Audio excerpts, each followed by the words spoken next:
बिस्मिल्लाहिर्रहमानिर्रहीम, अस्सलाम वालेकुम। मैं असदुल्ला खान हूँ और मेरे साथ ईसा नकवी साहब मौजूद हैं। बड़ा अहम मौजू है एक इस वक्त, जो शायद उस पर उतनी ज़्यादा बात नहीं हो सकी पाकिस्तान के और बहुत सारे हंगामों में, लेकिन ये मौजू है बड़ा अहम पाकिस्तान के मौजूदा सियासी हालात के तनाजुर में। मौजू ये है कि एक अमरीकी वफ़द, 3 रुकनी अमरीकी वफ़द जो है वो कांग्रेसमैन का एक वक्त इनफैक्ट वो पाकिस्तान के दौरे पर है और यहाँ पर उन्होंने बड़ी अहम मुलाकातें की हैं।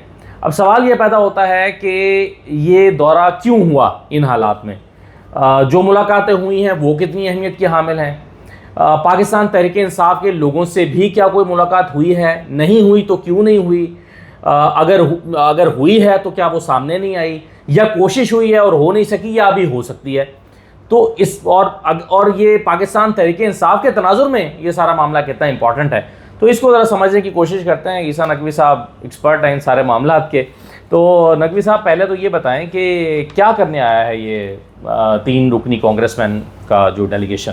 अच्छा, क्या करने आया उस पर आने से पहले मैं आपको ज़रा क्विकली एक बात ज़रूर बता दूं कि इस वक्त जब हम गुफ्तगू भी कर रहे हैं ना, तहरीक इंसाफ के अंदर एक जंग छिड़ी हुई है। जंग, हाँ, दाखिली तौर पर अब ब्लेम गेम चल रही है कि जिनको मुलाकात करनी चाहिए थी उन्होंने क्यों नहीं की, उनका मतम नज़र है वो भी बड़ा इंटरेस्टिंग है और पास ऑन किया जा रहा है। देखिए, इसके इख्तलाफ राय जो है वो इख्तलाफ में बदल चुका है। हाँ, एंगल जो है वो इसको देखने के 2-3 हो सकते हैं। वो कि या तो आप डर गए, आपने कहा हम मुलाकात नहीं करते भाई, कहीं हमारे ऊपर केसेस ना खुल जाएं, गिरफ्तारियां ना हो जाएं, आप इस बात से डर रहे हो। दूसरा ये है कि आप एक एतमाद साजी का इकदाम कर रहे हो कि वाकई को बैकडोर पर तहरीक इंसाफ के और इस्टेब्लिशमेंट के मुज़ाकरात ऐसे चल रहे हैं कि उस दौरान तहरीक इंसाफ की बाहर, जेल से बाहर दस्तयाब लीडरशिप ने ये मुनासिब समझा हो कि अगर इस दौरान हम अमरीकी कांग्रेसमैन से मुलाकात करेंगे, उनको इमरान खान के बारे में, तहरीक इंसाफ की सूरत हाल के बारे में उनको ब्रीफ करेंगे और ये कांग्रेसमैन जाकर जब दीगर पाकिस्तानी हुकाम के साथ या अस्करी क़यादत के साथ मुलाकातों में ये मामला उठा लेंगे तो ये ना हो कि ताल्लुकात नहीं। लेकिन उन्होंने क्या मुलाकात करने की ख्वाहिश का इजहार भी किया कांग्रेसमैन ने या नहीं? आ जाए, अब चले इसको तरतीब के साथ देखें। ये आए क्यों हैं?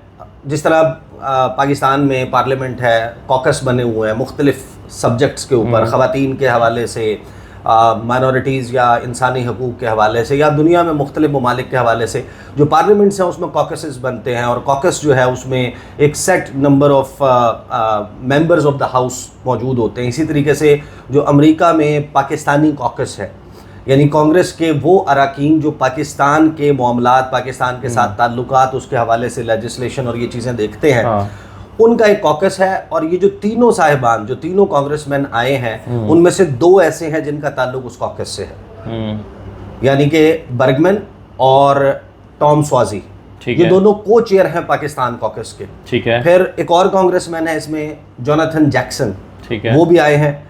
जो विल्सन भी इसी कॉकस के मेंबर हैं, वो नहीं आए। सबसे पहले सवाल बहुत सारे लोग ये उठा रहे थे कि इनकी इमरान खान से मुलाकात होगी या नहीं होगी, कि वहाँ पर एक ब्रीफिंग हुई थी जिसमें डोनाल्ड लू भी थे और उसमें एक कांग्रेसमैन ने कहा था जिसका नाम ब्रैड शर्मन है कि अमरीकी सफ़ीर जो पाकिस्तान में मौजूद हैं उनको इंस्ट्रक्ट किया जाए, उस पर डोनाल्ड ब्लूम थे, कि वो जाएं, इमरान खान की खैरियत पता करें और मेक श्योर करें कि he lives to tell his story, कि इमरान खान जिंदा रहे और इमरान खान बाहर आके अपनी कहानी बता सके। तो जो कांग्रेसमैन आए हैं ये वो वाले कांग्रेसमैन नहीं हैं। अगर ब्रैड शर्मन हो, ग्रेग कसार हो, रो खन्ना हो, जो विल्सन हो, ये कौन से वाले हैं? ये वो हैं जो इमरान खान के हवाले से बहुत ही स्ट्रांगली प्रो इमरान खान मौक़िफ़ रखने वाले हैं। ठीक है। ये जो आए हैं ये रिलेटिवली न्यूट्रल है अदर देन बर्गमैन। ठीक है। बर्गमैन वो हैं जिनसे जाकर हमारे वज़ीर दाखिला मोहसिन नकवी साहब ने एक मुलाकात की थी और उस मुलाकात में गालिबन उनको ये ब्रीफ किया था कि पाकिस्तान में जो कुछ हो रहा है या इमरान खान के ख़िलाफ़ जो इक़दामात हैं वो जेन्युइन केसेस हैं और वो पॉलिटिकली मोटिवेटेड नहीं है, उनको पॉलिटिकली विच हंट का निशाना नहीं बनाया जा रहा। लेकिन बर्गमैन की जैसे ही मोहसिन नकवी रवाना हुआ, उनकी एक ट्वीट आई थी, it's no time to mince words, लफ्ज़ चबाने का वक्त नहीं है, फ्री इमरान खान, तो उन्होंने उस वक्त फ्री इमरान खान का ट्वीट किया था। बहरहाल उनका अदरवाइज ये ट्रैक रिकॉर्ड नहीं है इमरान खान के हवाले से। तो ये जो डेलीगेशन आया, ये पाकिस्तान में मुख्तलिफ शोबों में ताउन, पाकिस्तान के साथ ताल्लुकात कैसे होने चाहिए, वहाँ पर ब्रीफिंग्स भी करेंगे और फिर वापस जाकर स्टेट डिपार्टमेंट को अपनी राय भी देंगे कि नई अमरीकी इंतज़ामिया किन शोबों में किस तरीके से ताल्लुकात, पॉलिटिकल ताल्लुकात। तो ये लोग क्या पाकिस्तान के हालात को पीटीआई के तनाजुर में देख रहे हैं? नहीं, पीटीआई के तनाजुर में नहीं देख रहे। इवन मेरी इतला ये है कि ये जो कांग्रेसमैन हैं, ये जो विल्सन का जो पाकिस्तान डेमोक्रेसी एक्ट है उसके भी यानी कि उसके हक में नहीं, ठीक है, मुखालिफ ऐसा, यानी कि उसके लिए कोई बढ़ चढ़ करके उसके खिलाफ कोई तकारीर या वो करने वाले हों या ना हो, लेकिन ये गवर्नमेंट ऑफ पाकिस्तान के साथ उस तरीके का सख्त गिर रवैया रखने के हामी नहीं है। अभी यहाँ पर आए और इनकी मुलाकातें, रेंज ऑफ पीपल, यानी आर्मी चीफ के साथ इनकी मुलाकात थी, कम वक्त की थी, को 2-2.5 घंटे की मुलाकात हो गई। इनकी मुलाकात एहसन इकबाल से हुई, ये दफ्तर खारजा गए, ये सेक्रेटरी, फॉरेन सेक्रेटरी से, जंजुआ साहिबा से, आमना साहिबा से, उनसे इनकी जो है वो मुलाकात हुई। फिर इनकी मुलाकात जो है, इनके लिए रिसेप्शन मुख्तलिफ हुए। अब हैरान कुन तौर पर कुछ पार्ट ऑफ द स्टोरी मैंने इससे पहले हफ्ते की रात को जो मैंने व्लॉग किया था उसमें दिया था। अब थोड़ी सी कहानी उसके आगे की बताते हैं। और एक पार्ट ऑफ द स्टोरी अभी रहता है, क्योंकि मैं एक ईमेल स्टेट डिपार्टमेंट को भेजी है, उसका जब जवाब आ जाएगा फिर कहानी क्रिस्टल क्लियर हो जाएगी।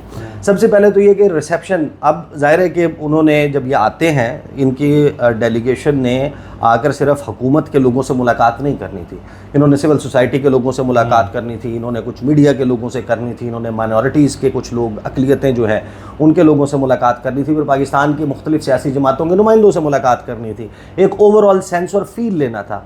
इनकी जो दौरा है उसमें प्राइमरीली 2 चीज़ें उन्होंने यानी कि यूँ समझे प्रोमिनेंट रही हैं। एक, दहशतगर्दी का मामला, वो भी अफ़गानिस्तान हथियार छोड़कर जो अमेरिका चला गया था वो दहशतगर्दों के हाथ लग गए, यहाँ पर जो दहशतगर्दी के वाक़यात हो रहे हैं। दूसरा, तजारत, और उसमें भी जो क्रिटिकल मिनरल्स का, मादनियात का शुबा है, उसमें ताउन के हवाले से ज़्यादातर गुफ्तगू जो है वो उस पर स्पैन कर रही थी। पॉलिटिकल ताल्लुकात भी थे, बाकी चीज़ें भी थी। अब इन्होंने अमरीकी सफारत खाने ने एक रिसेप्शन का इनेकाद किया। उस रिसेप्शन में इन्होंने बुलाए मुख्तलिफ सियासी जमातों के नुमाइंदों को बुलाया, और वहाँ पर यानी तारिक फजल चौधरी वहाँ पर थे, नून लीग के कुछ लोग थे, पीपल्स पार्टी के कुछ लोग वहाँ पर मौजूद थे, दीगर सियासी जमातों के थे, तहरीक इंसाफ के पर से जो लोग वहाँ पर मौजूद थे उनमें 2 MNAs खैबर पख्तूनख्वा से, एक समात से, एक आतिफ खान साहब थे और फैसल चौधरी साहब। इन लोगों ने शिरकत की। अब इनको आप Tehreek Insaf as such declare करें ना करें, मैंने इसके ऊपर एक ईमेल जो है वो भेजा हूँ। मैं ईमेल आपको मैं क्विकली बता देता हूँ, इसका जवाब आएगा तो मैं इसका फॉलोअप ज़रूर करूँगा, जिसमें मैंने अमरीकी सफारत खाने को लिखकर भेजा है कि अ US congressional delegation is on an official visit to Pakistan. On Saturday, the US Embassy hosted a reception in their honor in which representatives from various political parties were invited. However, it is being speculated on social media and factions of mainstream media that the top leadership of jailed ex-Prime Minister Imran Khan's party PTI were deliberately omitted from the reception and only a few of their low cadre politicians were extended the invitation.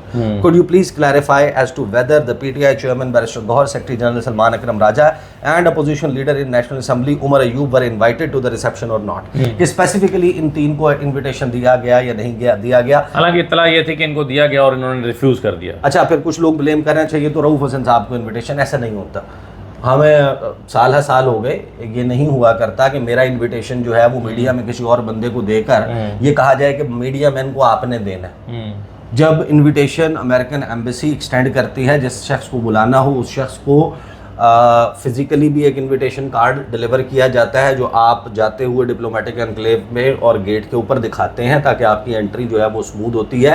उनका एक बंदा, staff का बंदा आपको phone करता है, आपका गाड़ी का नंबर, आपका ड्राइवर का नाम, उसका शनाख्ती कार्ड नंबर सिक्योरिटी क्लियरेंस के लिए लेता है, वो कम्युनिकेट किया जाता है।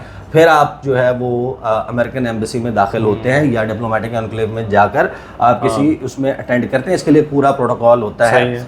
अब ये जाहिर है कि ये कैसे हो सकता है कि ये 3 मेन लोग, चेयरमैन पाकिस्तान तहरीक इंसाफ को ना बुलाएं, सेक्रेटरी जनरल को ना बुलाएं, opposition leader in national assembly उसको ना बुलाएं और ये हो जाए। बहरहाल ये लोग वहाँ पर मौजूद नहीं थे कि इमरान खान की अपनी पार्टी की वकालत वहां पर कर सकते हो, तो ये तो वहां पर नहीं थे। अब पार्टी के अंदर बहस चल रही है, अब सोशल मीडिया पे भी कहीं ना कहीं कुछ ना कुछ चीज़ें आ रही हैं कि भाई आप लोग इतनी अहम डेलीगेशन आया हुआ है, अगर आप उसके सामने जाकर हमारा मामला, अपना मामला, हमारा नहीं अपना मामला नहीं रखते और इनको नहीं कहते कि आप जब अहम तरीन शख्सियात से मुलाकात करें तो इसके ऊपर भी बात करें, तो इन्होंने तो सेंसिटाइज नहीं किया अपने तौर पर। वहाँ पर जो बात दो चीज़ों पर हुई वो दहशतगर्दी और तजारत के मामलात थे। जब इन्होंने जाकर बात की बाकी लोगों के साथ, जो पीटीआई के लोग भी थे, जब एक इनफॉर्मल गैदरिंग स्टार्ट हो जाती है तो वहाँ पर तहरीक इंसाफ के लोगों ने अपने तौर पर, जो वहाँ पर अवेलेबल लोग मौजूद थे, उन्होंने किया। फिर उसके बाद डिप्लोमेटिक एनक्लेव में ही एक और रिसेप्शन हुआ, वो किया अमेरिका की एक कारोबारी शख्सियत ने, जो तहरीक इंसाफ के साथ एसोसिएट करती है, जिसके करता धरता वो हैं जो पाकिस्तान में लास्ट ईयर के आखिरी 2-3 महीनों में कहा जाता है कि इमरान खान से जेल में मुलाकातें भी करते रहे। तनवीर साहब की बात कर रहा हूँ, और अभी भी रिसेंटली किसी प्रोसेस का वो हिस्सा है, वो भी यहाँ पर मौजूद थे। और उनके रिसेप्शन में, या जो उन्होंने एक गैदरिंग रखी थी इन कांग्रेसमैन के लिए, वहाँ पर फवाद चौधरी भी थे, लेकिन तहरीक इंसाफ के मेन लोगों में से कोई नहीं था। अब उनकी साइड ऑफ स्टोरी है कि भाई हमें तो इनविटेशन नहीं मिला। फिर मेरी इतला ये है कि एक न्यूयॉर्क बेस्ड रियल स्टेट और इन मामलात पे काम करने वाले एक और कारोबारी शख्सियत, जो टॉम स्वाजी के कंसल्टेंट के तौर पर भी है, उनको कंसल्टेंसी या उनको मुशावरत फराहम करते हैं, उन्होंने रात को एक डिनर का एहतमाम किया था। इतला यह है कि वहां पर भी इनमें से कोई नहीं अब और बुलाया भी गया। अच्छा, बुलाया गया था, ये मैं पूछ रहा था कि आपसे कि इनको बुलाया भी गया है या नहीं? क्योंकि आसान रास्ता तो ये ना, पीटीआई के लोगों से पूछेंगे तो पीटीआई के लोग कहेंगे भाई हमें तो बुलाया ही नहीं गया। वो कह रहे हैं कि हमें नहीं बुलाया गया, लेकिन बात को गोल मोल कर रहे हैं कि देखें ये तो कोई बुलाना नहीं है ना कि 4 बजे मुलाकात है, आप हमें 3 बजे कहें तो फिर हम कोई कहाँ पर है, कोई कहीं पर भेजा नहीं, कोई कहीं पर है, हमें अच्छे तरीके से नहीं बुलाया। हमारे पास इन्विटेशन, यानी शादी पे आपको पता नहीं कि वो जो रुस जाते हैं, बन गए वो जो रुस जाते हैं कि नहीं हमें तो बुलाने का तरीका, कार्ड में नाम तो लिखा ही नहीं, मिठाई लेकर आते, फलां के नाम से क्यों नहीं आया। तो इसमें बेसिकली आप फिर अब ये कह रहे हैं कि जो शुरू में आपने बात की, आपने कहा कि या तो डेलिबरेटली इन्होंने डिक्लाइन किया, रिसेप्शन और भी था, अच्छा, जिस पे मुमकिन ही नहीं है कि आप ना हो, ना बुलाया गया हो, ये भी नहीं मुमकिन कि बुलाया ना गया, और ये भी मुमकिन नहीं है कि आप इस, ये कैसे हो सकता है कि स्पीकर कौमी असेंबली एक रिसेप्शन या डिनर का एहतमाम कर रहे हो इन कांग्रेसमैन के लिए, और वहां पर बाकी सियासी जमातों के लोग या एमएनएज और वो मौजूद हों और आपको इनविटेशन ना आए, तो जानबूझ के पीटीआई पहलू तही कर रही है। अब इसमें दो एंगल्स हो सकते हैं। एक जो मैंने आगाज में कहा कि भाई आपको ये लगा या आपको ये लगता है कि ये एक ऐसा सीबीएम है जो कर गुजरने से, कि आप अपनी फॉरेन लेजॉन कमेटी को तहलील कर दें, आपने जो बैनुल अक़वामी ताल्लुकात के वो बनाने के लिए कमेटियाँ बनाई थी उनको तहलील कर दें, इमरान खान का ट्विटर हैंडल स्लो डाउन हो जाए, जो हुआ नहीं आ रही ट्वीट्स, और जो आई भी वो ईद का पैगाम वाली, उसके ऊपर भी बहुत सारे लोगों ने कहा अच्छा कि तो वो इमरान खान वाली ट्वीट नहीं है, वो भी सारा कुछ हो जाए। फिर तहरीक इंसाफ के 2 फैक्शंस, मज़ाहमत वाला, मफाहमत वाला, एक बाहर एक और कहानी चल रही हो, तो या तो आप वाकई सीबीएम से ले रहे हैं, आपको लगता है कि ये करने से लड़ाई बढ़ सकती है, तो अब हमने इस बात को कहीं बाहर नहीं करना, हमने आने वाले किसी डेलीगेशन से, बाहर किसी हुकूमत या किसी हुकूमती शख्सियत से या बाहर किसी उनसे आपने बात नहीं करनी, या तो ये तय हो गए, इसका ये मतलब है। और आपने एक एतमाद साजी का बहुत बड़ा कदम उठा, आपको लगता है कि आप पहले इतने दबाव में हैं कि आप अमरीकियों के साथ मिल के एक जो है वो पाकिस्तान की मुक्तदरा पे एक दबाव डालने की कोशिश कर रहे हैं, दूसरा एंगल ये हो सकता है, और एक वहाँ पे बिल आ रहा है और ये उसी ग्रुप के तकरीबन लोग हैं, तो आप इससे फासला इख्तियार करें ताकि आपसे नाराज़ी ना हो। या ये भी तो हो सकता है कि स्ट्रेट अवे मना ही कर दिया गया हो कि आपने नहीं मिलना, अच्छे बच्चे भी तो हैं ना पीटीआई में। नहीं, ये भी तो हो सकता है ना कि आप इस डर से ना गए हो। नहीं, वो सही है, वो तो कह दिया ना आपने कि भाई आप अगर जाएंगे, हाँ, आप अगर जाएंगे, बुरा माना जा सकता है भाई। आप मुझे तो 2 दिहाइयाँ हो गई हैं भाई डिप्लोमेटिक एनक्लेव में, बाहर जो डिप्लोमेटिक कम्युनिटी है वो मुख्तलिफ रिसेप्शंस डिनर्स ये होस्ट करती है, और उसमें ये पूरी दुनिया में होता है भाई, सिर्फ पाकिस्तान में तो नहीं होता। आप बांग्लादेश चले जाएं, इंडिया चले जाएं, दुनिया हमारा सफारत खाना इंडिया में क्या नहीं बुलाता इंडियन जर्नलिस्ट को, बिजनेसमैन को, मुख्तलिफ वॉक्स ऑफ लाइफ के लोगों को बुलाता है ना, उनको रिसेप्शंस जो है वो दी जाती हैं। लेकिन होता ही है कि मखसूस सफारत खाने ऐसे हैं कि जहाँ पर जब आप जाते हैं तो जाते हुए आपकी गाड़ी के नंबर, आपका नाम शाम नोट किया जाता है, वापसी पे भी आपसे कुछ सवालात होते हैं। अक्सर ऐसे वाक़यात भी हुए हैं कि जब मखसूस एम्बेसी से बाहर आते हुए जो बाहर मोटरसाइकिल के ऊपर मौजूद लोग हैं वो और गाड़ी पे मौजूद लोग हैं, ये जो पैदल लोग हैं वो आपस में उलझ पड़े हैं। ऐसे तो बहुत सारे वाक़यात हुए हैं। तो अब आप ऐसी कोई चीज़ अवॉइड करना चाह रहे हैं, आप नहीं चाहते कि आप चले जाएंगे तो ये ना हो कि आपका फिर कोई केस जो है वो कोई ज़मानत आपकी मनसूख हो जाए, कहीं पर आप गिरफ्तार या ये वाला मामला हो जाए। बहरहाल अब जब ये स्टेट डिपार्टमेंट का जवाब आएगा ना इसके ऊपर, और तहरीक इंसाफ इसके ऊपर जब खुलकर अपना मतम नज़र रखेगी कि भाई आप, ये मुमकिन नहीं है ना कि आपको ना बुलाया हो, ये कैसे मुमकिन है कि आपको ना बुलाया हो, बुलाया तो होगा, आप नहीं गए उसकी वजह एक अलग चीज़ है। तो इसका मतलब ये हुआ कि अभी मेरा ख्याल है कि हम आज़ान शुरू हो गई है। चलें इसको फिर यहाँ पे यहाँ रोकते नहीं, अब समेट देते हैं और इंशाल्लाह फिर हम इस मौजू पे जब जवाब आ जाता है तो वो और बात कर लेंगे। चलें, डन है, ओके, अल्लाह हाफ़िज़।